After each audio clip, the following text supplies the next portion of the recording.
Well, welcome to Christian Answers. This is Pastor Jeff Short, your Bible teacher and cultural analyst. And today we're going to be reviewing a Matt Walsh video segment from his Daily Wire podcast that he does every day on the internet. And we're going to review a segment where he talks about the Nanny-State. And this is a topic that everyone should understand. It's basically distinguishing between two different views of governing. One is more a freedom-oriented governing that the United States championed for the last 200 years, and a new vision that has come in within the last 150 years or so on the world through Karl Marx, which is more of a socialist government, big government, top-down, in every aspect of life control. And it was brought out at the vice presidential debate between J.D. Vance and Tim Walsh. And it really shows the distinction between those two persons and political operatives and their governing philosophy. One is socialist, Tim Walsh, and the other is more freedom, liberty, J.D. Vance. And it brings up a whole question as to what we should expect from government and what we should not expect from government. And so I want to play that and comment on it because I think Matt Walsh makes some really good points. So let's roll this clip and then I'll comment at certain points. There is a child care crisis in this country, and the United States is one of the very few developed countries in the world without a national paid leave program for new parents. Governor Walsh, you said that if Democrats win both the White House and Congress, this is a day one priority for you. How long should employers be required to pay workers while they are home taking care of their newborns? You have two. Okay, so this is going to be a part of the vice presidential debate, as I said before. And here is a moderator. Here is someone who is supposed to be giving the candidates an opportunity to express their views and share their views and argue their views in contrast to their opponents. Here's a moderator for CBS. Now, this is a vice presidential debate, is not the presidential debate. ABC News was totally biased and totally for Harris and was totally against Trump. So the last debate, the presidential debate with ABC News and David Muir and the ABC News reporters, they were totally unfair, totally lopsided in favor of liberal Democratic candidate and totally opposed to Republican Donald Trump. So everyone saw how biased it was, how unfair it was, how ABC News was fact-checking Trump, but they wouldn't fact-check Harris. And everyone saw how the media was basically a propaganda arm for the Democratic National Committee. So they said, well, maybe this will be more fair. This will be the CBS News, a different network altogether, and maybe these reporters will be less biased. Well, they may have been a little bit less overtly biased for the liberal candidate, but the questions themselves hold assumptions about the way things should be in our government and in our nation, which are entirely false. This moderator, the woman who just spoke and just asked the question, led the question with the statement, not a question, but a statement saying we have a child care crisis in the United States. Well, who says we do? Who says that there is a child care crisis in the United States? Did she just make that up? Does she source any of her statements with facts and authorities? No. She just makes a statement like we have a child care crisis in the United States out of thin air. She just pulls that out of her own head and now imposes it on the debate.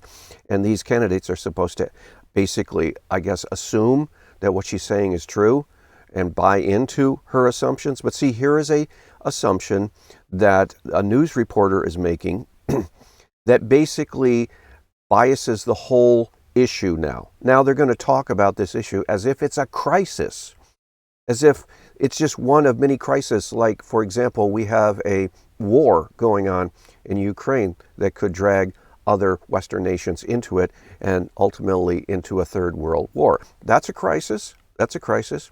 Or if we have a crisis like right now, the shipping docks on the East Coast are all shut down through a strike. That could be a crisis. That could turn into a crisis if our economy grinds to the halt. But a child care crisis? Why is that a crisis? Well, anyway, let's continue on. And I think Matt Walsh will also address that assumption. Minutes. Yeah, well, that's negotiable, and that's what Congress worked. But here's what the deal is. Americans sitting out there right now, you may work for a big company. Look, we're home in Minnesota to some of the largest Fortune 500 companies.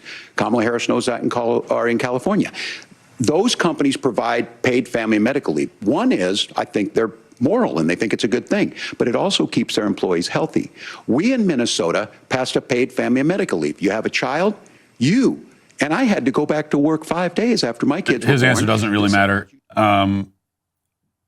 It's more the question, and they both answered it, and they both gave a spiel about what the government should do to solve this problem of the child care crisis. And so I want to say a few things about this, none of which will be popular. I don't have a popular view on this. I understand that. And I'm setting myself up to be attacked as a cruel, heartless person who doesn't understand and all that kind of stuff. And I get all that, and that's going to happen, whatever. First of all, can we just calm down for a moment? Not everything is a crisis. Not every problem we face as a country is a crisis. It is possible to have an issue, an important issue, a problem even, in your country that is not a national crisis. That's right, exactly. So he's 100% correct. Not everything that is a problem is a crisis. There are problems. There are lots of problems. Everyone has problems. Every state has problems. The whole nation as a whole has a problem in different areas at different times. But they're not all crises. So this hyperbolic, over-exaggerating that these moderators are bringing into the debate just really is not helpful. And we have to stop thinking in terms of everything as a crisis. But what happens is we call every problem a crisis. If we recognize that there's a problem in the country, it's automatically a crisis. And so the word has no meaning anymore. It doesn't mean anything. We label everything a crisis automatically. And so now when you call something a crisis, it doesn't, I don't know. That does not tell me anything about this problem, how serious it is. Second thing, more to the point, if childcare is a crisis, or if it's a problem but not a crisis, however we describe it, the issue is not primarily a lack of affordable daycare. It's not a lack of paid family leave. The crisis, just using the word, we'll stick with that word for the sake of argument. The crisis is being driven not by a lack of affordability, but by single motherhood. Exactly. That is the problem. So again, you have assumptions being made by these liberal, leftist, news media personalities. They're framing issues for the entire nation. They're framing issues for Christians. Christians are watching the news and they're having these questions and issues framed by the media. First of all, they're calling a child care problem for some people, not everybody, but they're calling that a crisis. They're calling it a national crisis.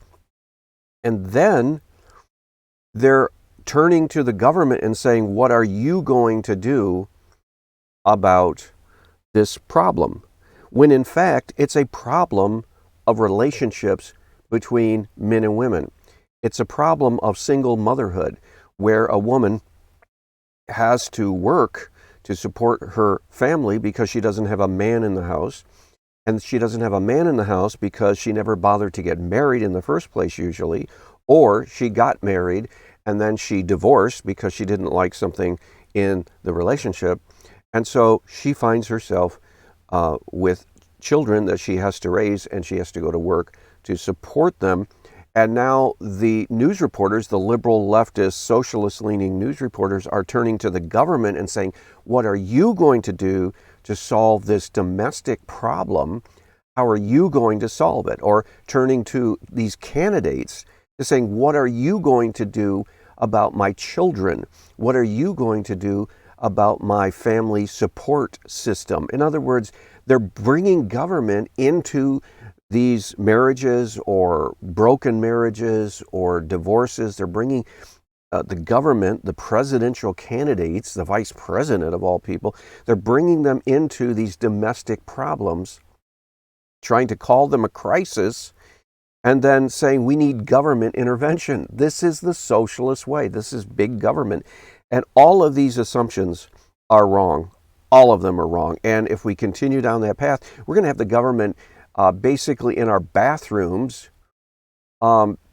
washing our feet because they're going to be in and out of every aspect of our life, which is totally absurd. But we're going down that road to absurdity. Okay. So can we just be honest about that? Now, yes, I realize that there are married couples with kids who struggle to find affordable childcare options. I get that. I know that. But the thing that brings it to crisis level, if that's the level that it's at, the primary thing driving that is that we have far too many people having kids but not getting married, or having kids but not staying married. Exactly. We're having unwed mothers with children. That is the primary driver of poverty in the inner cities, whether it's in these big cities or out in the countryside, in the hills of West Virginia, or wherever it is. The main driver of poverty, the main driver of people not being able to meet ends meet, is single parent motherhood. Men and women are not forming bonds of marriage, raising children within the confines of a family structure. They are not doing that. And that's why there is failure at this particular issue.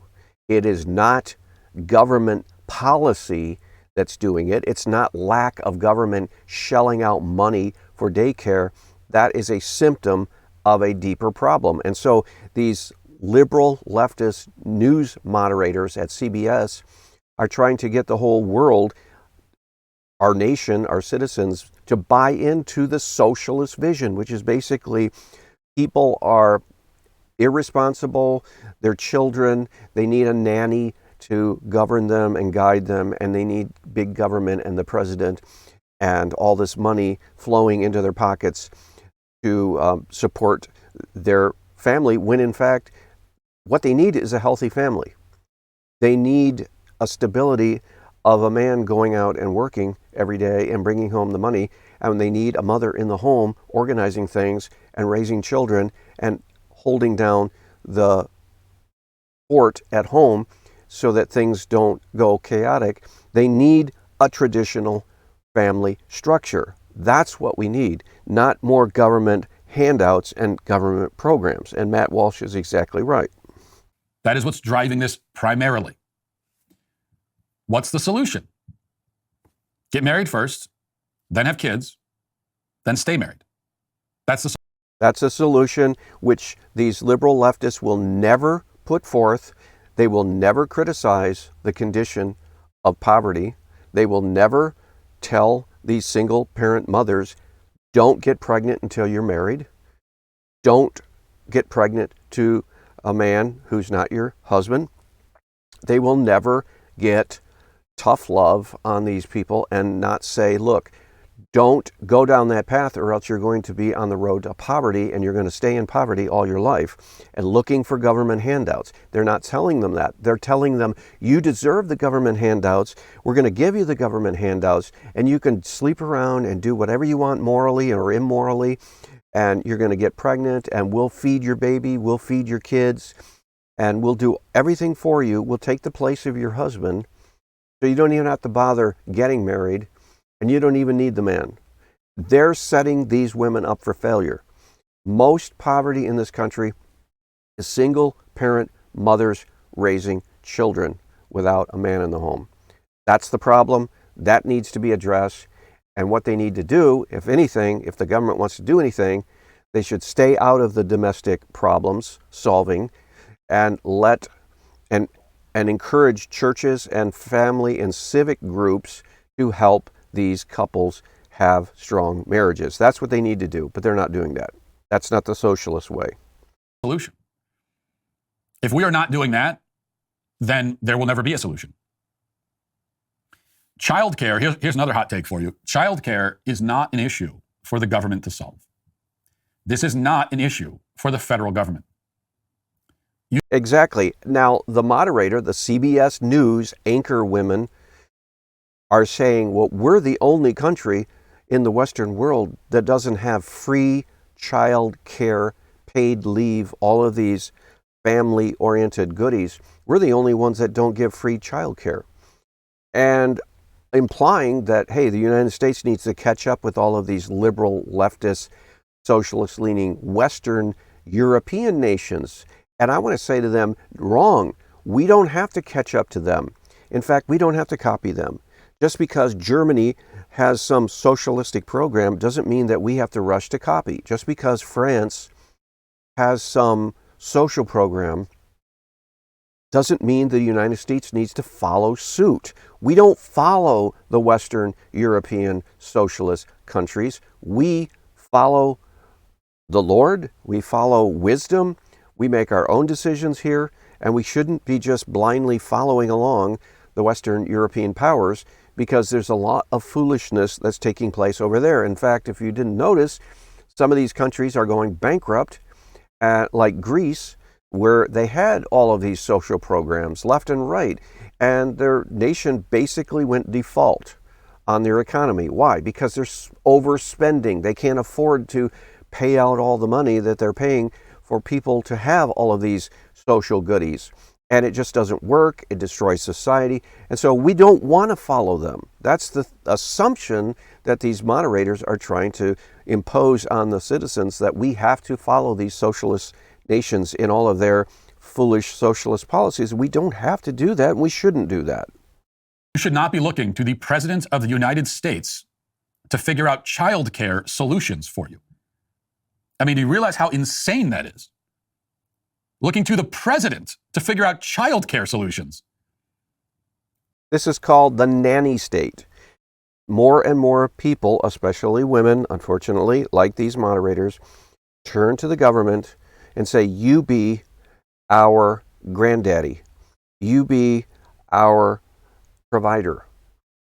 You look after our children. You look after our families.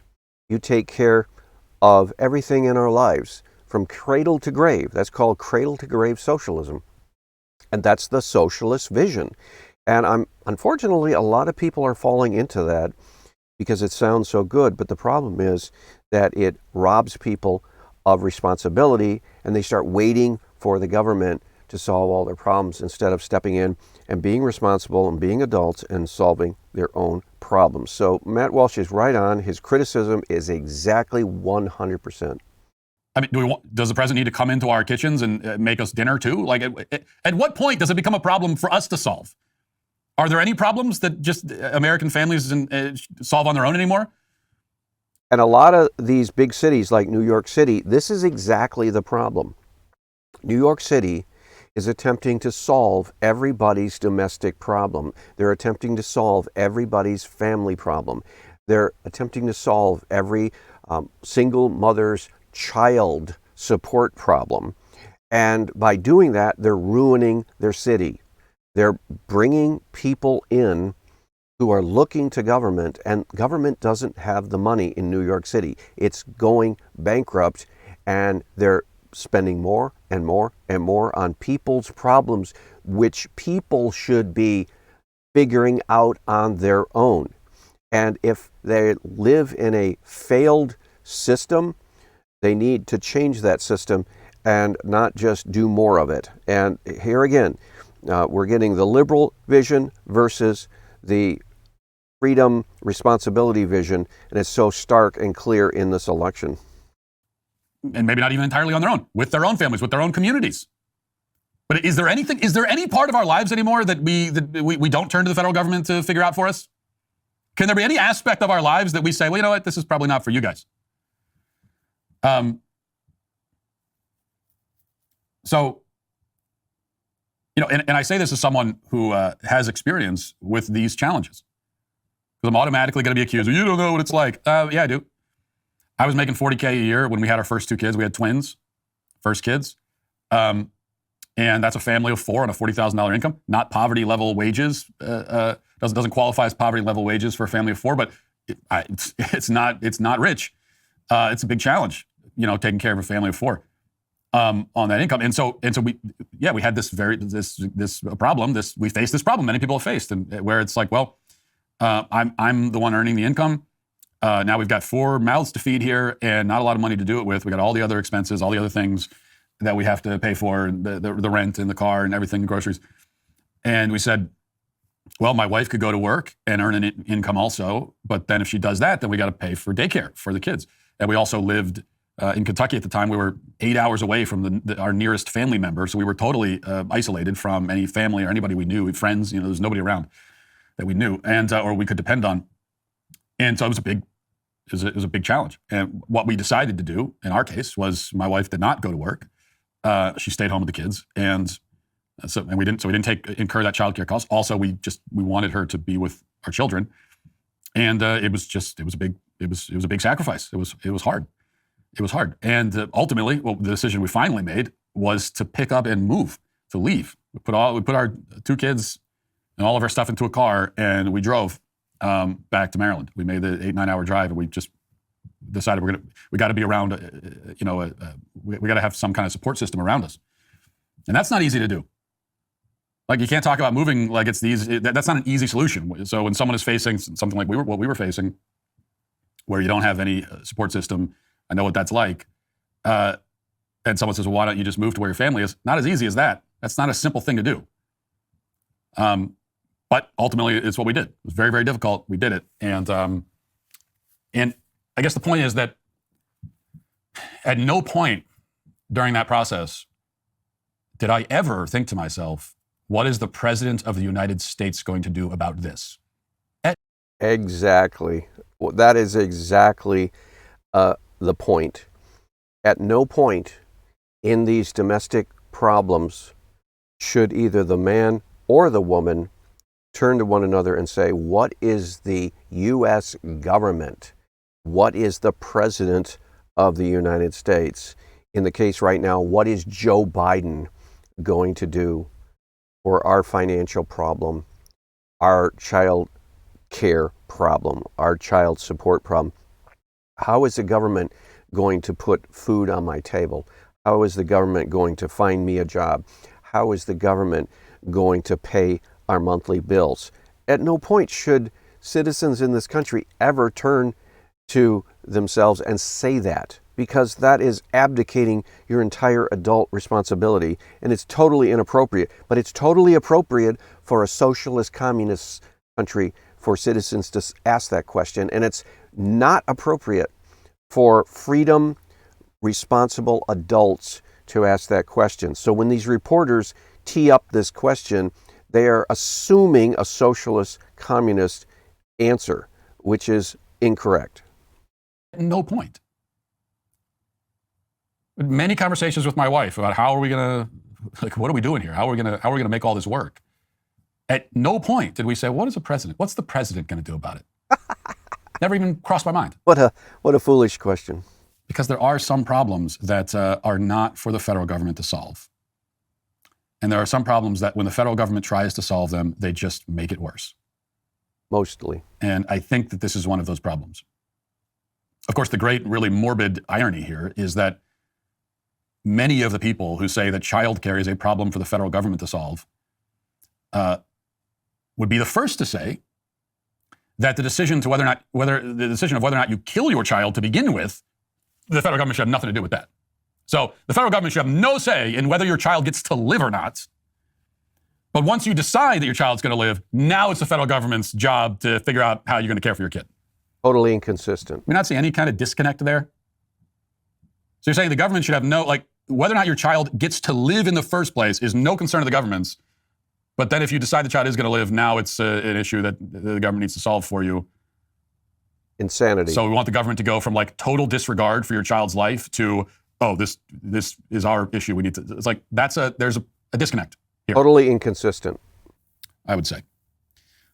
So that shows the inconsistency, shows the foolishness, shows the insanity of the socialist, communist mindset in a population. And as Christians, we need to fight against that. Yes, as Christians, we should fight against the socialist, communist mindset. Almost all Christians used to know this. If you listen to preachers right after World War II, when the troops were coming home, you listen to people like Billy Graham and preaching, he was actually preaching very strongly against communism. You would say, well, wait a minute, why is an evangelist, why is a gospel preacher getting into politics? Because socialist, communist politics is not like border policy politics or like tax level politics. It's a worldview, biblical Christian issue because it involves assumptions about philosophical and religious and spiritual issues. And this whole idea about the government being the little god of everyone in the United States, that's what socialism and communism is basically a God substitute. The government steps in and takes care of everything from cradle to grave. And we see more and more of that kind of thinking in our country, which is very, very dangerous. What we need is to return to the Bible, and we need to return specifically to a more Reformation understanding of we are responsible before God for our lives and our families and our marriages. And we should not turn to these and make idols out of government. Government has its purpose, but there are very fundamental principles that government should follow, and then there are areas that should totally stay out of. And socialism totally confuses that and says there is no area of life for the citizen that the government shouldn't enter into and be a part of, and that is wrong. And so as Christians, we need to fight against this creeping socialism, this inching more and more and more toward total government totalitarian control like they have in China right now. Christians suffer under totalitarian communist socialist regimes. And so we need to see the future and say, no, we don't want to go down that road. And as Christians, we need to never, ever cast our vote for these socialist, communist, leaning politicians like Tim Walsh and Harris and Biden and the whole liberal leftist Democratic Party. There should be no Christian votes for the Democratic Party and their vision for life because it's so anti-biblical. It's so anti-Christian. Like Matt Walsh said, they want to kill babies. They want the government out of basic human right upholding. Thou shalt not kill, thou shalt not murder. They want government totally clear out of that, but then they want government totally in your life when it comes to daycare and childcare and everything else, food, housing. They want it all in government all over your life, but then they want government totally out of it when it comes to upholding basic human rights of the unborn. It's totally contradictory, totally foolish, and we need to oppose it and not fall for it. Well, I hope that's been helpful, but we'll see you back next week. God bless.